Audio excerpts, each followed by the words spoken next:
May 22, 1943. 30 degrees north latitude, 42 degrees west longitude, mid-Atlantic. Lieutenant Commander William D.R.A., commanding officer of Composite Squadron 9, banked his Grumman TBF Avenger hard to starboard, his eyes locked on the dark shape cutting through the gray water below. The German submarine U-569 had just begun its crash dive. Spray erupted from her ballast tanks as compressed air screamed into the diving chambers. DRA had 90 seconds, maybe less, before his target vanished into the depths. The Avenger dropped from 600 feet to 300. DRA calculated the precise release point. Too early and the depth charges would miss. Too late and his aircraft would be caught in the blast. His radio man called out ranges while his turret gunner kept his weapon trained on the submarine's deck gun crew, who were desperately trying to man their weapon. 2 depth charges tumbled from the Avenger's bomb bay.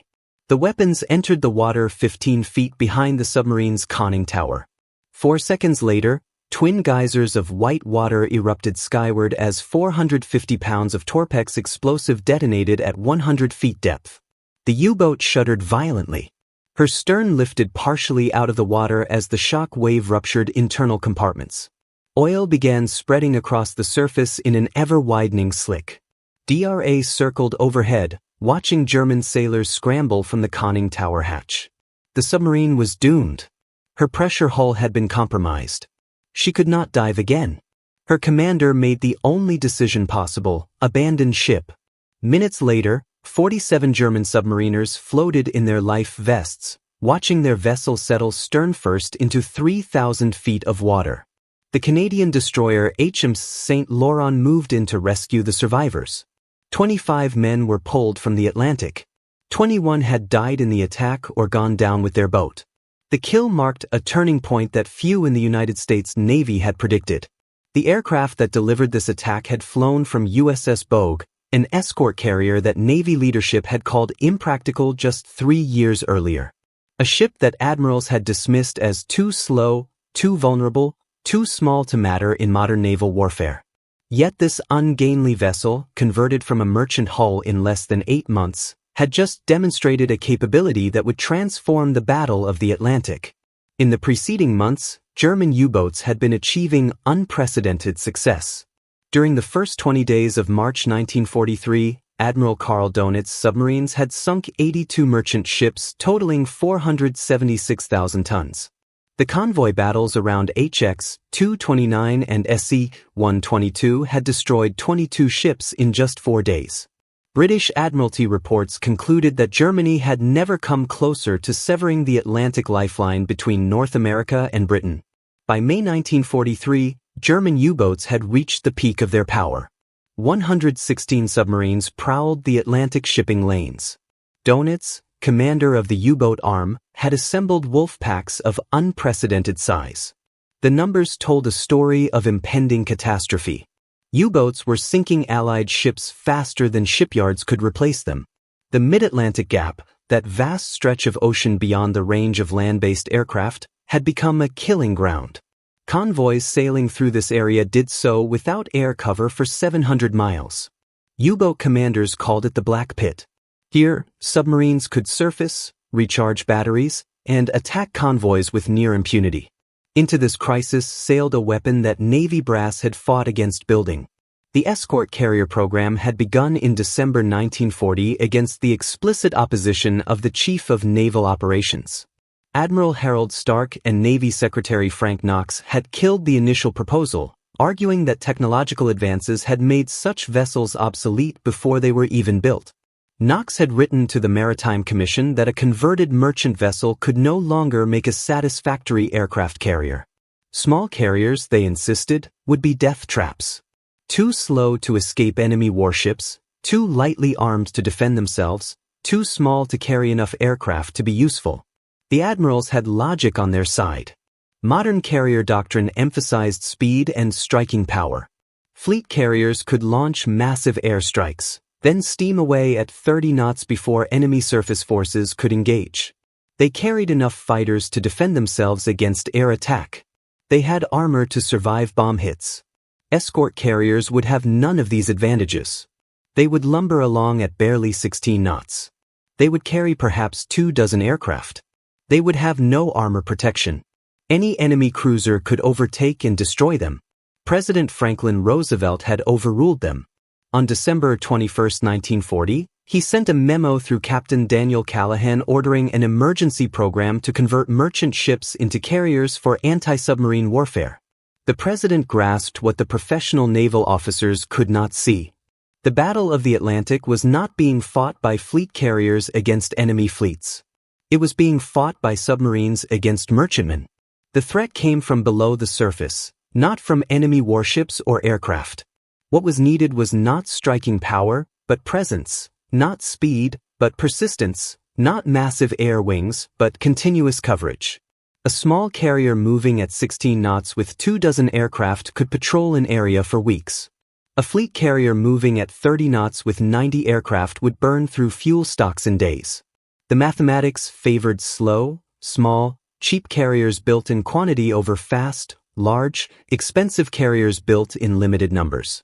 The first result was USS Long Island, commissioned on June 2, 1941. Built on a cargo ship hull, she displaced 7,800 tons, measured 495 feet in length, and could barely make 16 knots. Her flight deck was a wooden platform bolted onto the merchant ship structure. Her armor was non-existent. Her aircraft capacity was limited to 21 planes. Navy aviators called her a joke. The press dubbed vessels like her Baby Flattops. Crews invented their own nickname for the CVE designation, claiming it stood for combustible, vulnerable, and expendable. Everything about these ships violated the Navy's carrier doctrine developed over 2 decades. Fleet carriers like Enterprise displaced 19,800 tons, made 32 knots, and carried 90 aircraft. They were the queens of the Pacific, armored, fast, powerful. The escort carriers were merchant ships with flight decks. Yet the Atlantic battle was not being fought by fleet carriers. It was being lost in the mid-ocean gap, where convoys had no air support. Land-based aircraft from Newfoundland could cover the western approaches. British planes from Northern Ireland protected the eastern approaches, but in between lay 700 miles of empty ocean. U-boats owned this space. The first escort carriers to reach the Atlantic were British vessels operating under Royal Navy command. HMS Audacity, converted from a German prize ship, began operations in September 1941. Her aircraft drove off Focke-Wulf Condor bombers that had been shadowing convoys and calling in U-boats. In December 1941, Audacity's fighters shot down 2 Condors and forced 3 U-boats to break off attacks. Then U-751 torpedoed and sank her. The Royal Navy had proven the concept worked. They had also demonstrated the terrible vulnerability that made American admirals hesitate. The United States Maritime Commission had contracted with Seattle-Tacoma Shipbuilding to build C-3 type cargo ships for the merchant marine. These vessels, designed for commercial service, used steam turbines that could drive them at 19 knots, faster than the diesel-powered merchantmen that had been converted earlier. When the Navy requisitioned 20 hulls for carrier conversion, the Seattle-Tacoma yard had the advantage of modifying ships before completion. Rather than converting finished vessels, the modifications were extensive but pragmatic.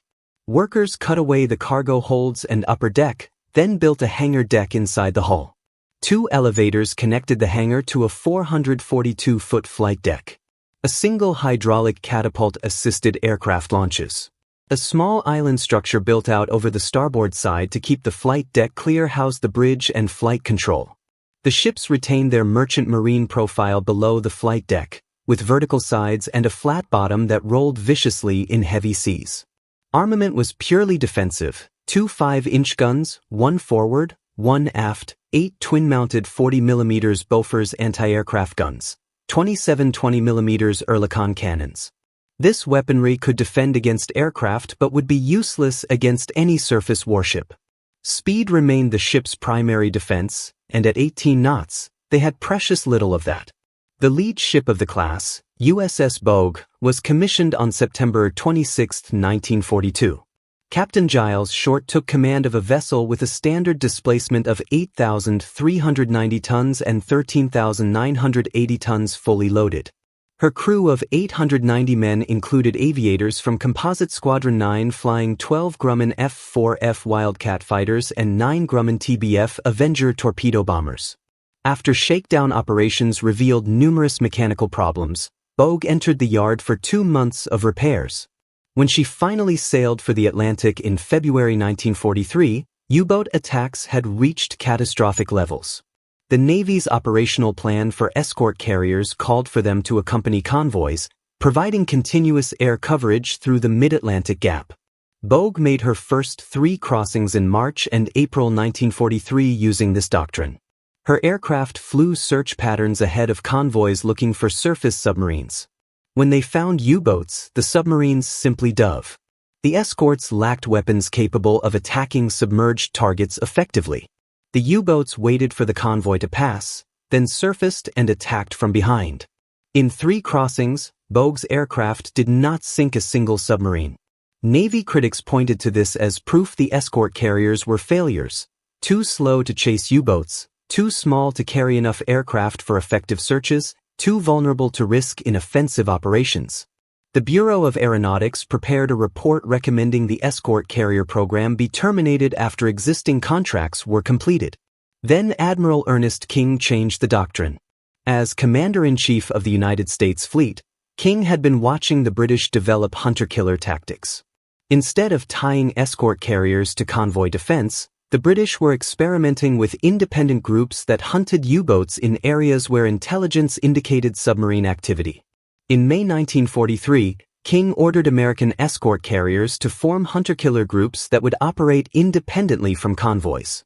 Bogue became the nucleus of the first American hunter-killer group. Accompanied by 4 destroyers, she departed Norfolk on April 22, 1943, with orders to seek out and destroy German submarines in the Central Atlantic. Her commander, Captain Short, had complete freedom to pursue any U-boat contact.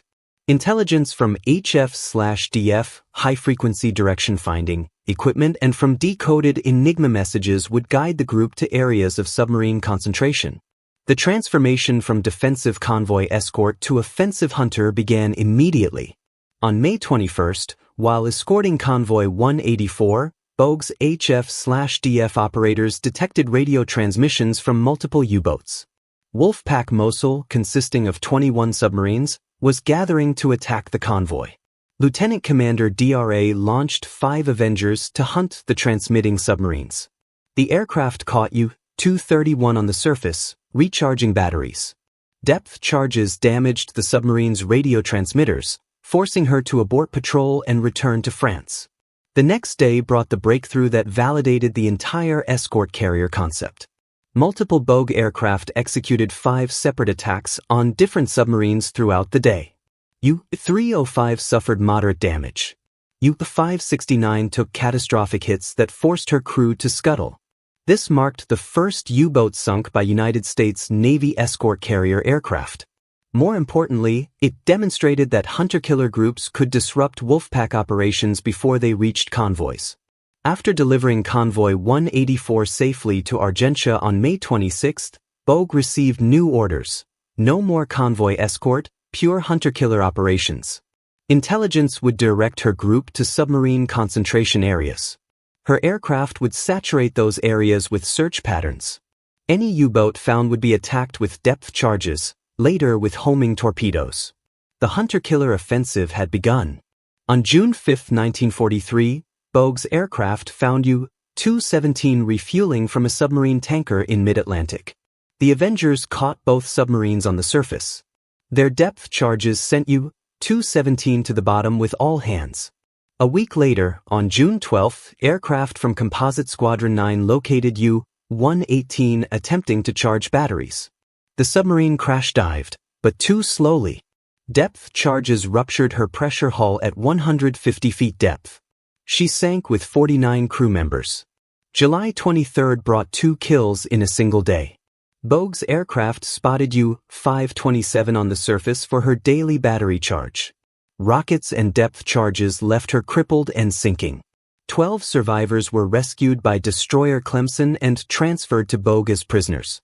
On the same patrol, destroyer George E. Badger, part of Bogue's screen, gained sonar contact on U-613. Depth charges destroyed the submarine before she could launch the mines she was carrying to American coastal waters. The pattern continued through the summer and fall of 1943. Bogue's 8th patrol from November to December became her most successful. On December 13, U-172 was located through HF/DF intercepts. Aircraft from Bogue coordinated with 4 destroyers in a 27-hour running battle. The submarine twisted and turned, dove and surfaced, but could not escape. She finally went down with 13 crew killed and 46 captured.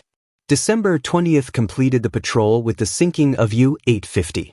In 6 weeks, this single escort carrier group had eliminated 3 German submarines. By the end of 1943, Bogue and her escorts had sunk 11 German U-boats plus 2 Japanese submarines. No convoy lost a ship while under Bogue's protection. Not a single aircraft from Composite Squadron 9 was shot down by enemy action during the entire war. Her task group received a Presidential Unit Citation for 6 of her 8 patrols, making her the most successful anti-submarine warfare carrier of World War II. The success was not limited to one ship. USS Card, sister ship to Bogue, began hunter-killer operations in August 1943. Her aircraft and escorts would sink 11 U-boats during the war. USS Core accounted for 7 kills. USS Block Island destroyed 7 before being torpedoed and sunk by U-549 on May 29, 1944.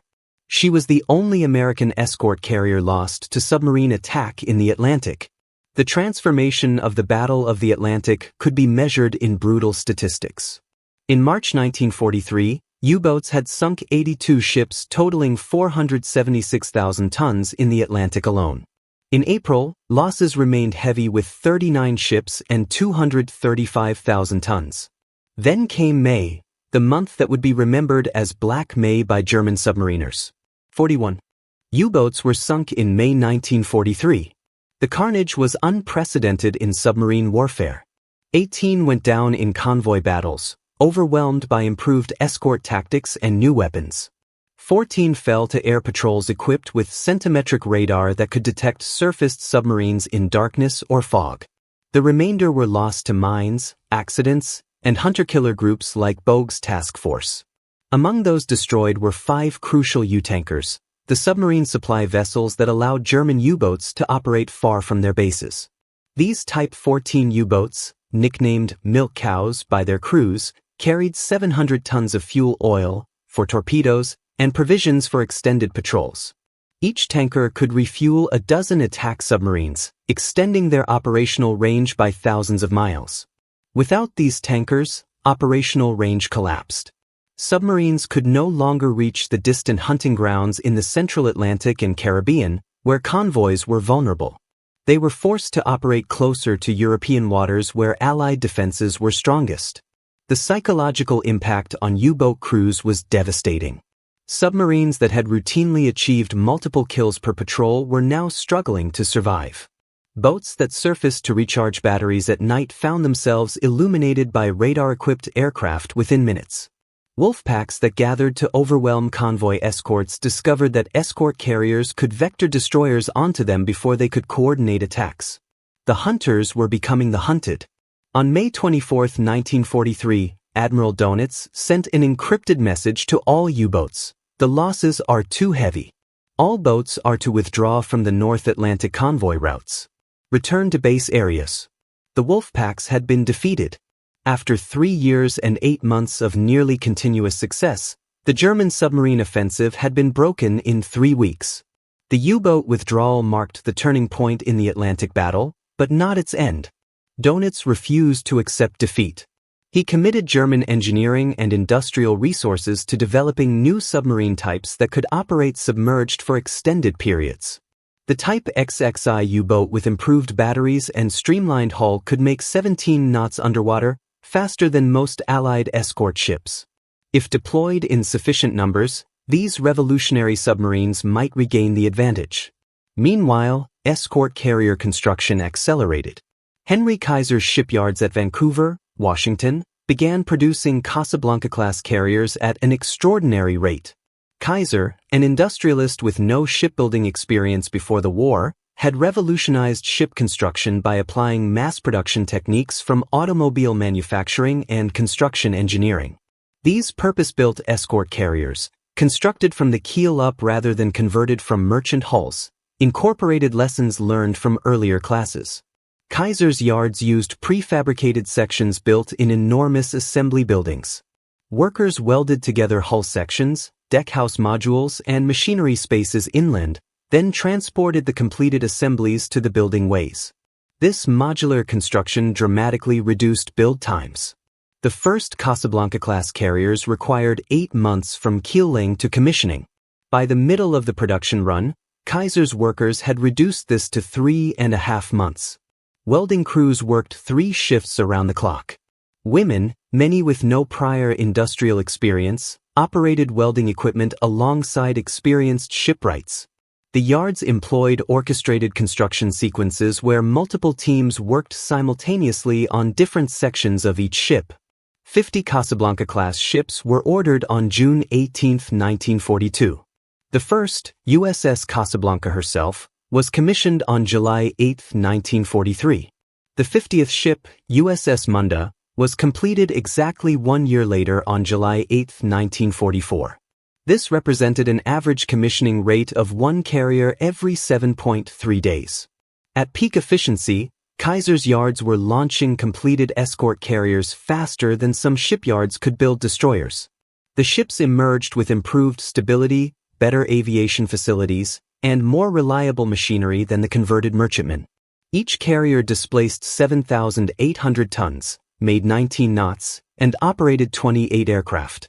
While still slow and vulnerable by fleet carrier standards, they proved perfectly adequate for anti-submarine work. The hunter-killer offensive continued with increased intensity through 1944. The tactics that made escort carrier groups so deadly evolved through combat experience. Aircraft from Composite Squadron 9 and other carrier air groups perfected the coordination between visual search, radar detection, and attack procedures. The Grumman TBF Avenger proved ideal for anti-submarine warfare. The aircraft could carry depth charges, acoustic homing torpedoes, or rockets depending on the tactical situation.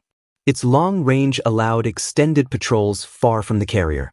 Its robust construction let it operate in weather that grounded lighter aircraft. The Avenger's 3-man crew provided redundancy, with pilot, radio man, and turret gunner each trained to take over if one was incapacitated. Depth charges remained the primary weapon through 1943. Mark 44 acoustic homing torpedoes, introduced in early 1944, revolutionized anti-submarine warfare.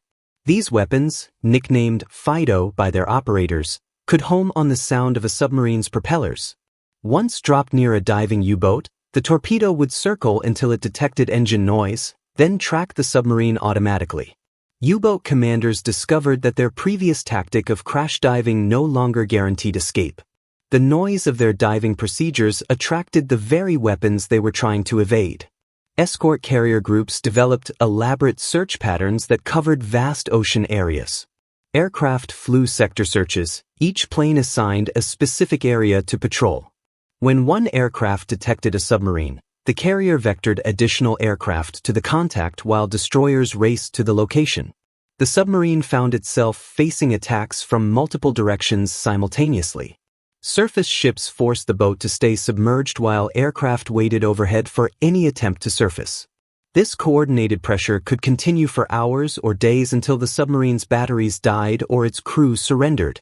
In October 1944, Admiral Francis Lowe, Chief of Staff of the 10th Fleet, wrote in a memo to Admiral King that escort carrier support groups accounted for approximately 60% of all U-boats sunk by United States forces in the Atlantic and Mediterranean during the 6 months from April through September. This extraordinary success ratio demonstrated how completely these converted merchantmen had transformed naval aviation doctrine. The hunter-killer groups had become more effective than land-based patrol aircraft despite operating from ships that Navy leadership had initially rejected. Beyond their combat success, escort carriers proved their worth in ways the early skeptics had never imagined. They served as aircraft ferries, carrying planes from American factories to combat zones. USS Bogue made several trips to Glasgow, Scotland, transporting Army Air Force fighters. These missions freed fleet carriers for combat operations in the Pacific. Escort carriers provided air cover for amphibious landings. Operation Torch, the invasion of North Africa in November 1942, employed 4 escort carriers among its support forces. Operation Dragoon, the invasion of southern France in August 1944, used 2 escort carriers to provide close air support. The slow converted merchantmen could loiter near invasion beaches, their aircraft on call for immediate support missions that faster fleet carriers could not provide while remaining far enough offshore to avoid coastal defenses. They served as training platforms for replacement pilots transitioning to carrier operations. USS Charger spent the entire war operating off the East Coast, qualifying thousands of naval aviators in carrier landings before they deployed to combat zones. This training role prevented fleet carriers from being diverted from combat operations for pilot qualification. Most critically, escort carriers vindicated President Roosevelt's strategic vision. The president had grasped that winning the Atlantic battle required closing the air gap. Land-based aircraft could not reach mid-ocean. Fleet carriers were too valuable and too few to tie down on convoy escort. Escort carriers offered the only solution, cheap enough to build in quantity, capable enough to operate aircraft effectively, available in sufficient numbers to provide continuous coverage. The numbers told the story of American industrial response to crisis. Of the 151 aircraft carriers built by the United States during World War II, 122 were escort carriers. Approximately 80 were commissioned in the United States Navy during wartime. Another 38 were delivered to Britain under Lend-Lease. Production peaked in 1944 when American yards completed 47 escort carriers. This avalanche of hulls overwhelmed the U-boat threat through sheer numbers. By the end of 1944, only 6 American escort carriers remained assigned to Atlantic anti-submarine operations. The others had been sent to the Pacific, where they would prove equally valuable in a completely different role. The Atlantic had been won. The hunters had become prey. The cost had been significant. 6 American escort carriers were lost to enemy action during the war. USS Liscum Bay was torpedoed by Japanese submarine I-175 off the Gilbert Islands on November 24, 1943. The torpedo detonated the ship's bomb magazine. She sank in 23 minutes with the loss of 644 men. USS Block Island went down to U-549 in the Atlantic. 4 more escort carriers would be sunk in the Pacific theater, but measured against their impact, the cost was acceptable. By war's end, 11 American Atlantic escort carrier task groups had sunk 53 German submarines. This included the most remarkable achievement in anti-submarine warfare during World War II, the capture of U-505 intact on June 4, 1944. Captain Daniel Gallery, commanding officer of escort carrier USS Guadalcanal, had been planning this operation for months. His task group had practiced boarding procedures repeatedly. When destroyers detected U-505 submerged approximately 150 miles off Spanish Sahara, Gallery ordered a relentless depth charge attack. The submarine, unable to escape and running out of battery power, surfaced after 8 hours of pursuit. As U-505 broke surface, her crew began abandoning ship. They assumed the Americans would sink their boat with gunfire, standard procedure in submarine warfare. But Gallery had ordered his ships to hold fire. As the German crew swam away from their submarine, a boarding party led by Lieutenant Junior Grade Albert David transferred from destroyer USS Pillsbury in a whaleboat. David and 8 men climbed aboard the abandoned submarine, expecting demolition charges to detonate at any moment. They found the boat intact. Scuttling charges had been set but had not yet fired. The boarding party disabled the charges, closed valves to stop flooding, and secured the submarine. It was the first enemy vessel captured at sea by the United States Navy since the War of 1812. U-505 yielded intelligence treasures. Her Enigma machine and code books provided cryptographers with insights into German naval communications. Her acoustic torpedoes gave Allied scientists examples of weapons they had only encountered in combat. Her charts revealed U-boat patrol routes and operational procedures. The capture remained classified throughout the war to prevent Germans from changing their codes and procedures. U-505 is now permanently displayed at Chicago's Museum of Science and Industry as a National Historic Landmark. Total U-boat losses to escort carrier groups represented a fraction of the 785 German submarines lost during the war, but the impact far exceeded the raw numbers. Escort carrier groups forced U-boats to remain submerged for extended periods, limiting their effectiveness. They prevented submarine concentration in wolf packs. They protected the convoys that carried 15 million tons of supplies to Britain during the critical period from May 1943 through June 1944. Perhaps most significantly, escort carriers destroyed the mythology that had surrounded submarine warfare since World War I. The idea that submarines were virtually undetectable, that they could strike with impunity from beneath the waves, that no defense existed against underwater attack, had dominated naval thinking for decades. Escort carriers proved that continuous air coverage could locate, track, and destroy submarines. They demonstrated that merchant hulls and commercial construction techniques could produce combat-effective warships in months rather than years. The transformation of naval doctrine proceeded rapidly. By late 1944, the Navy had integrated escort carriers into all aspects of naval operations. They served with fleet carrier task forces as replenishment ships, ferrying replacement aircraft to combat carriers. They provided anti-submarine screens for battleship groups and cruiser task forces.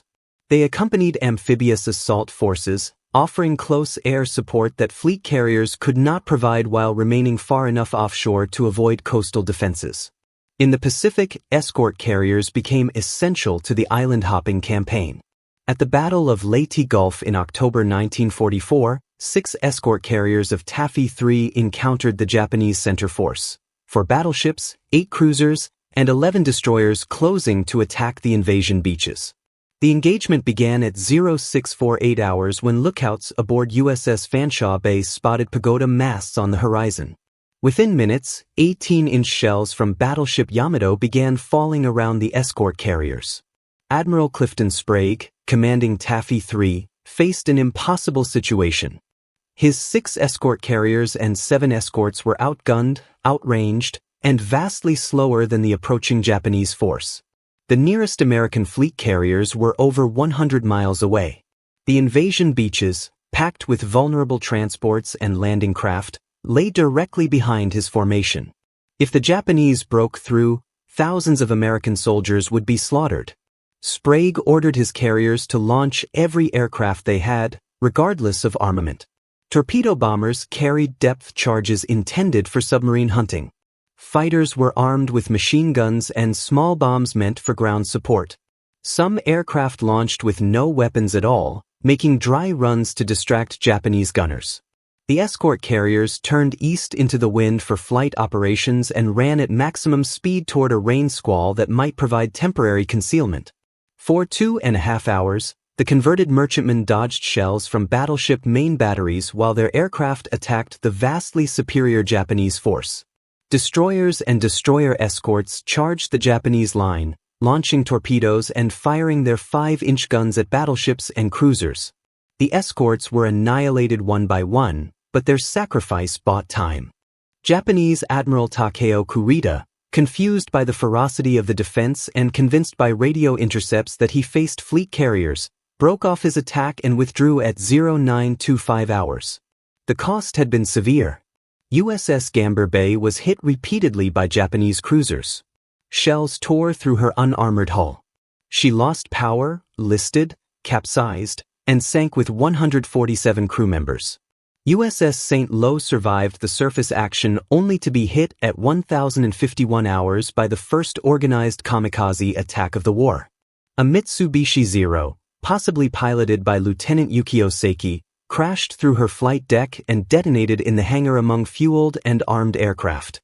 Secondary explosions tore the ship apart. She sank 30 minutes later with 113 killed. Yet the remaining 4 escort carriers of Taffy III escaped. The Battle of Samar demonstrated both the terrible vulnerability of escort carriers and their unexpected resilience. These ships designed for submarine hunting and convoy escort had stood toe-to-toe with battleships and survived. Their sacrifice saved the Leyte invasion force from annihilation. Naval historians would call it the most gallant action in United States Navy history. Post-war analysis revealed the full scope of escort carrier impact. Research conducted by the United States Strategic Bombing Survey concluded that escort carriers had been instrumental in defeating the U-boat offensive. Without continuous air coverage in the mid-Atlantic gap, convoy losses would have remained unsustainable. Britain might have been forced to reduce imports below survival levels. The build-up for D-Day, which required transporting millions of tons of supplies across the Atlantic, could have been delayed or cancelled. Every division that landed in Normandy had crossed the ocean under the protection of escort carrier groups. German naval records captured after the war showed that Admiral Dönitz had considered the escort carrier threat existential to U-boat operations. In his memoirs, Dönitz wrote that the appearance of American escort carriers in the spring of 1943 had forced a complete reconsideration of submarine tactics. Surfacing became impossible in areas where carrier groups operated. Battery charging had to be done at periscope depth under constant aircraft threat. Transit times increased dramatically as U-boats crept submerged through carrier patrol areas, burning precious battery power to avoid detection. The psychological toll on U-boat crews was severe. Submarines that had once surfaced freely to run on diesel engines were now confined underwater for days at a time. Crews suffered from carbon dioxide poisoning as air quality deteriorated. Battery cells failed from overuse. Navigation became guesswork when submarines could not surface to take star sights. Morale collapsed as boats returned from patrols without sinking a single ship. By late 1943, veteran U-boat commanders were requesting transfer to surface ships. New crews required extensive psychological conditioning before their first patrol. Dönitz had pinned his hopes on Type XXI submarines that could outrun aircraft while submerged. These revolutionary boats with streamlined hulls and massive battery banks represented a technological leap forward. They could make 17 knots underwater, faster than most escort ships and fast enough to outrun depth charges. They could remain submerged for extended periods, eliminating the vulnerability that escort carriers exploited. But these revolutionary boats entered service too late and in too few numbers to affect the war's outcome. Production delays and bombing of construction yards limited completed hulls to 118 by war's end. Only 4 Type XXIs made operational patrols before Germany surrendered. None encountered American escort carriers in combat. For the crews who served aboard escort carriers, the war was an experience of extreme contrasts. Living conditions were cramped beyond anything fleet carrier sailors knew. The converted merchant ships lacked the amenities designed into purpose-built warships. Ventilation was inadequate in tropical waters and freezing in North Atlantic storms. Berthing spaces were crowded with bunks stacked 3 high. The ships rolled viciously in Atlantic storms. Their flat bottoms and high topsides created maximum leverage for ocean swells. Sailors joked that escort carriers would roll on wet grass. The flight deck crews worked under conditions that would have been considered impossible on fleet carriers. They serviced aircraft in weather that fleet carriers would have suspended operations. They launched and recovered planes in seas that tossed the small carriers like corks. They armed torpedoes and depth charges while standing on decks pitching 30 degrees. Everything was harder, colder, wetter, and more dangerous than on the big carriers. The pilots faced unique challenges. The short flight decks left no margin for error on landing. An Avenger had to catch one of 8 arresting wires stretched across a 442-foot deck while landing on a ship that might be rolling 15 degrees. Miss all the wires and crash barriers offered the only chance to avoid going over the bow into the ocean. Yet Composite Squadron 9 pilots made thousands of landings without losing a single aircraft to enemy action. Yet the men who flew from escort carrier decks developed intense pride in their vessels. They knew their ships were underpowered, underarmed, and underprotected. They called them Kaiserkoffens and Jeep carriers. They referred to the CVE designation as combustible, vulnerable, and expendable. But they also knew their ships had changed the course of the war. A pilot from Composite Squadron 9 interviewed decades later said simply, "We flew from a merchant ship with a flight deck nailed on top. We sank submarines that were supposed to be sinking us. The brass said we couldn't do it. We did it anyway." The story of escort carriers vindicated not just a type of ship, but a philosophy of industrial warfare. American shipyards had produced these carriers using assembly line techniques adapted from automobile manufacturing. Henry Kaiser had never built a ship before the war. His experience came from constructing dams and highways. He approached shipbuilding as an engineering problem, not a craft tradition. Workers who had never held a welding torch in 1940 were building aircraft carriers by 1943. Prefabricated sections built inland were transported to shipyards and welded together. Women workers, many with no prior shipbuilding experience, operated cranes and welding equipment. Rosie the Riveter was not propaganda but reality on Kaiser's assembly lines. Ships that would have required 2 years to build in peacetime using traditional methods were completed in 8 months using modular construction. By war's end, construction times had dropped to 3.5 months. This approach violated traditional naval architecture principles that emphasized custom construction and meticulous hand craftsmanship. Naval constructors trained at Annapolis and the Naval War College viewed each ship as a unique creation built to exacting specifications by skilled artisans. Kaiser's approach treated ships as manufactured products stamped out like automobiles with interchangeable parts and standardized procedures. The naval establishment considered this industrial barbarism. Yet they proved combat effective. Their weapons worked, their aircraft flew, their crews fought and won. The ships that Navy architects called floating death traps survived combat with battleships. The carriers that Bureau of Aeronautics wanted to cancel sank 53 U-boats. The vessels that admirals dismissed closed the Mid-Atlantic Gap and won the Battle of the Atlantic. Roosevelt's judgment had been vindicated. The president, with no naval experience, had grasped modern warfare better than admirals with decades of service. The final accounting showed approximately 80 escort carriers commissioned in the United States Navy during World War II. Of these, only 6 were lost to enemy action, a loss rate of 6.7%. This compared favorably to the 13% loss rate for fleet and light carriers. The converted merchantmen had proven as survivable as their larger cousins, despite carrying no armor and mounting minimal defensive armament. Their combat record was equally impressive. Escort carrier groups sank 53 German submarines and over 30 Japanese submarines. They shot down hundreds of enemy aircraft. They supported amphibious landings from North Africa to Okinawa. They ferried thousands of replacement aircraft to combat zones. They trained tens of thousands of naval aviators in carrier operations. More than raw statistics, escort carriers changed how naval wars were fought. They demonstrated that numbers could overwhelm quality, that adequate ships in quantity beat superior ships in limited numbers. They proved that industrial capacity was itself a form of military power. They showed that unconventional solutions to tactical problems could succeed when orthodox approaches failed. The admirals who had opposed escort carriers in 1940 never publicly acknowledged their error. But the Navy's post-war planning incorporated escort carriers as essential fleet units. The Commencement Bay class, 40 ships ordered beginning in 1943, were purpose-designed escort carriers built to naval rather than merchant standards. Though only 19 were completed before war's end, these ships showed that the Navy had fully embraced the concept.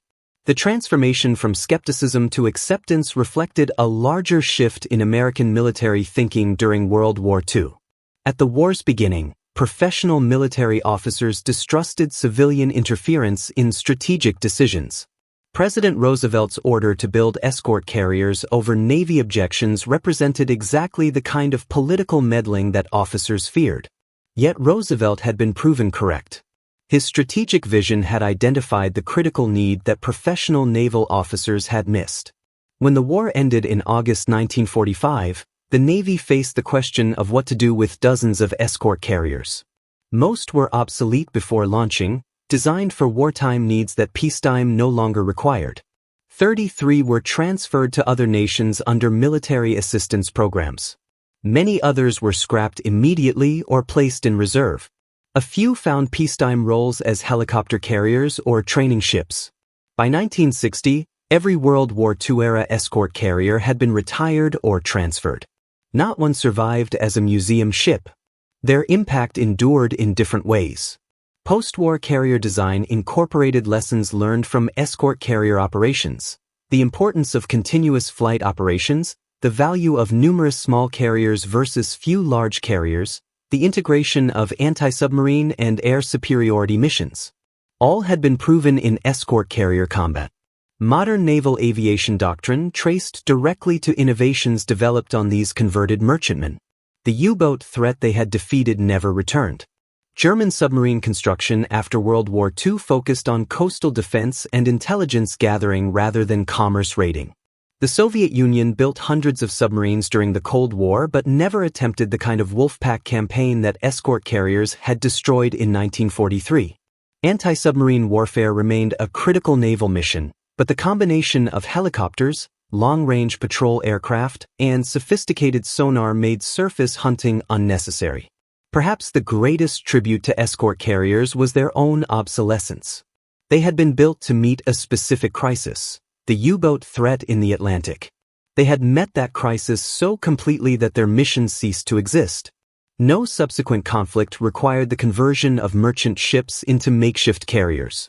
The escort carriers had done their job so well that nothing like them was ever needed again.